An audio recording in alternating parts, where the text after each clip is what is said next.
Qualitative research finds out a philosophy for science, and this philosophical theory of science enhance and deepen the understanding of the science and its practical implications in day-to-day life. It is an essential part of the process of practical research.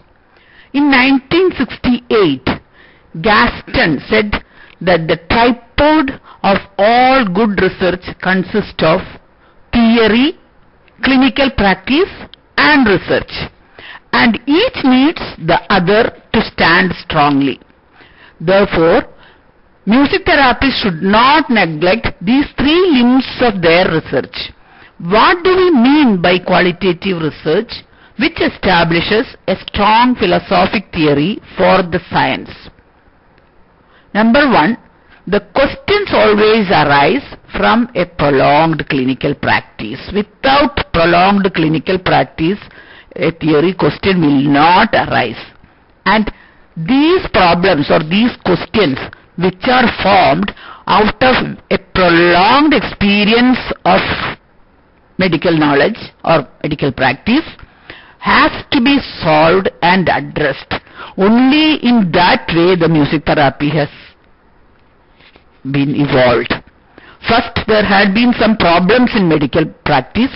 To solve those problems, only the practice of music therapy has evolved. So the problems or the questions arising from a prolonged experience in clinical practice in medicine has led to the thought of how to solve the problems, and that is how the music therapy has evolved. That is the number one thing. The second thing, the theory of music therapy is formulated to address an issue or a problem or the questions which you just said about, and these have to be tested out through proper research which leads to the meta-science and verifiable hypothesis. Now, when that question arises, when somebody tests these things with proper research protocols, as we said in the quantitative research, all the protocols, following all the protocols, then it has to be verifiable hypothesis by other people in other institutions, and this should lead to a meta-science, a type of meta-research. Only then it becomes a real verifiable hypothesis of science. This is what you call, only then the theory develops. No? So then the third one, the result of such a research informs and shapes the further clinical practice in the discipline. This is thus a cyclical chain which perpetually improves and develops a discipline scientifically, logically, and systematically. If you just think about Einstein's logic, when Einstein said that, nobody in the scientific world agreed to that. But after all of them tested it out, they verified. There had been some people who had not got the same results. They said that it is not correct. But ultimately, it had to be approved as science. That is how the meta-science develops. So when it is the first person who says that this is true, others will have doubts. Those doubts have to be cleared not by criticizing the first person, but by doing the research themselves. So do the research, verify yourself, and then say what is your opinion. That is the way of science. Now, qualitative research developed with anthropology, with ethnomusicology, and has a philosophical basis and is intradisciplinary and interdisciplinary approach. Rather, we can say that it is transdisciplinary, and its field cross-cuts all the human disciplines and integrates all disciplines holistically. That is where the music is important. In modern medicine, you cannot expect this. In modern medicine, it is only a quantitative research.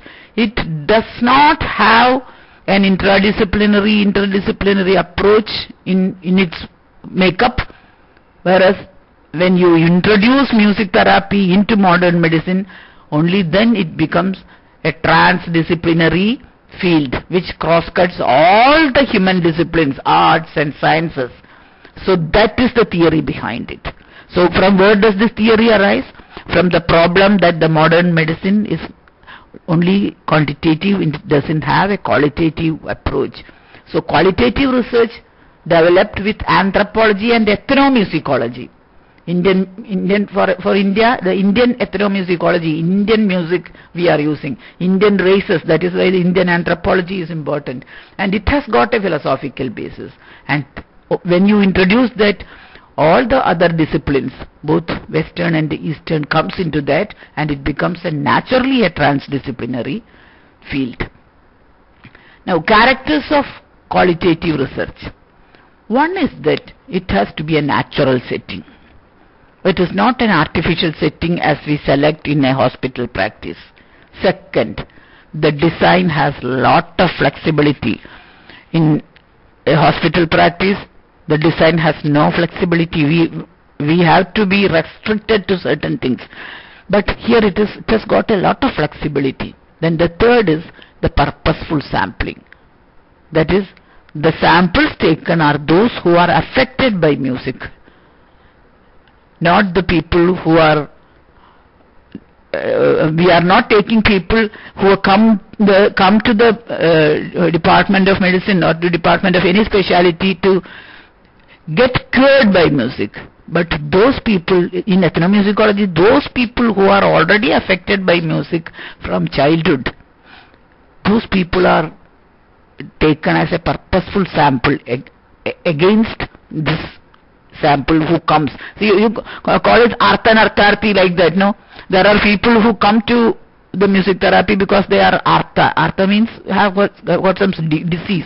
Artharthis are there. People who come to get money out of it are there. But there are some people who come jitnasu, real jitnasu, who approach it with curiosity. And there are the other people who are real jnanis, who are affected by music. Throughout they have been affected by music, so they know that it is affectful.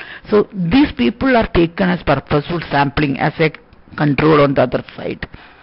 Not the mere arthas alone, not the artharthis alone. Like that, no? This is very important in the qualitative research. Their opinions and their effects definitely have got a very, very important part in our qualitative research. Now, that is why the musicians are important in the research, no? They are the people who are affected by music throughout their life. So, purposeful sampling of such people who have been affected by, for example, when I take ethnomusicology, I take M.S. Subbulakshmi or Yesudas, because those people are the purposeful sampling. Those are the people who are affected by music from the beginning. So, those people has to be included. Otherwise, it will not become a purely qualitative design. And it has got a flexibility. You can include any other people also. So it is a flexibility there is, and natural setting is there. It is not in a hospital that we are doing such research, no? So the data collected, or what are the data that we collect? The observations that yield detailed and in-depth thick descriptions, in-depth inquiry. Then there is a client participation. Both the people participate actively. Experiences as case studies, each people's experience as a case study. In the quantitative research, the data only, the percentage only comes, statistics only comes. The personal experiences as narrative medicine doesn't come. So the experiences as case medicine. Here the careful and exhaustive document reviews come. Some of them are very prolonged. Sometimes even more than 10 years follow-up of the same client may be necessary, just like a family medicine. So this is akin to family medicine and narrative medicine, and this is the important part that we are trying to achieve in every village, in every home, so that everybody becomes happy and healthy. So there is a unique holistic assessment of the entire population, all the people, sensitive to context, being mindful of the researcher's voice and perspective. The process of analysis of data requires the researcher to immerse deeply in the data, look for certain patterns, shailikal, themes, relationships hitherto not described by anyone else. We will find it out. Naturally we will find it out. Because this is a natural setting. This is an interdisciplinary approach. This is a narrative medicine. This is a family medicine approach. So there are not many rules for such a procedure. Not like the hospital procedure which you have just done in your research. You have been sent to a hospital. You have done 2 projects there. But that is the quantitative part of it. Now, the qualitative part is your day-to-day, daily experience which you keep as a diary or a documented book. So, after a few times, you will find out certain patterns, certain natural things. And here you have got a lot of flexibility. And purposeful sampling is always needed. You got the point. So, this qualitative research makes you a real clinical practitioner. The theory part, what you call the theory part is actually what you think. The theory part is not the theory. This is the real experience that you are going to have. The other one is only to get through the thing, no? The only reliable tool is one's own ability to observe the patterns. So in your real experience, your reliable tool is not the statistics or the percentage, but your own ability. How much ability you have to observe the patterns around and for cognizance of its significance. That is why I am always talking about how to improve ourselves, how to improve our ability, our communication skills, how to improve our own observation patterns. And for that, if we think that these things are theoretical, we are actually undermining the entire cause. This is not theoretical. You are improving yourself, your observation patterns, your professional skills, and your cognizance and memory, everything. And you have a very flexible design which will suit everyone in the community, every human being, not even human being, every living thing in the community. Even plants, animals, everything will be included in your flexible design. Now, guided by the principle underlying the research approach being used, the qualitative researcher arrives at unique discoveries of his own or her own, being there for the client or the student to approach at any time itself gives the researcher or the therapist many insights on the subject and its problems. One person cannot reach every client. The person cannot go to them, but anybody can come to the researcher, the therapist, the guru, no? Any student can come, any client can come. That type of an insight you develop, and you should be there, being there. You are not going around to make money. You are sitting somewhere in an ashram. Everybody comes to you for opinion. That thing will happen when with a guru. Guru doesn't go around with every other place and ask for give me that, give me that. It's not needed.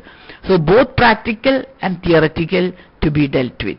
Criteria for evaluating such qualitative research was given by Stige, I don't know how to pronounce his name, in 2003. His acronyms are empirical solidity. No, that part is jargon. You can actually, that part is only a jargon type part, but this is the what which you have given is the solidity, the presentational quality should be good, the interpretive similarity should be there, there should be a critical awareness, that is, there should be a self-criticism. Self-criticism and social criticism are needed. Then usefulness in relation to real life problems. It is not just theoretical. It is real life problems. That comes only when you do real practice.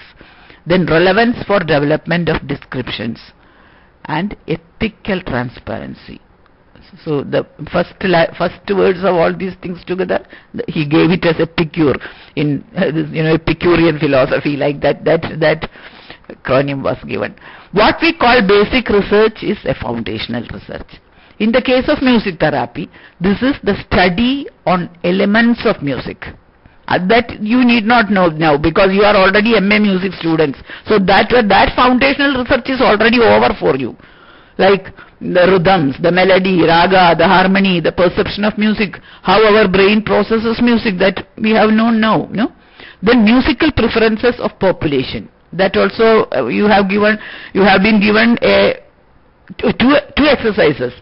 One with normal population, the second with the clients in hospital. So how the musical preferences or MLP develops in an individual, unique and effective responses to music. All these things you have already had. The basic research, foundational research you have already had. Then applied research. Applied research is that music therapy is for helping the clients and patients and the growing children for total personality development, and also who are concerned with these people, their parents, their teachers, their clinical colleagues and doctors, because the clinical colleagues and doctors, your colleagues, they are your colleagues. They need to better their practice outcome. They also want their practice outcome to be better. With their help, this can be done, means they also will accept you. So this is the applied part of the research. So both qualitative and quantitative research are important for an integrated process of music therapy.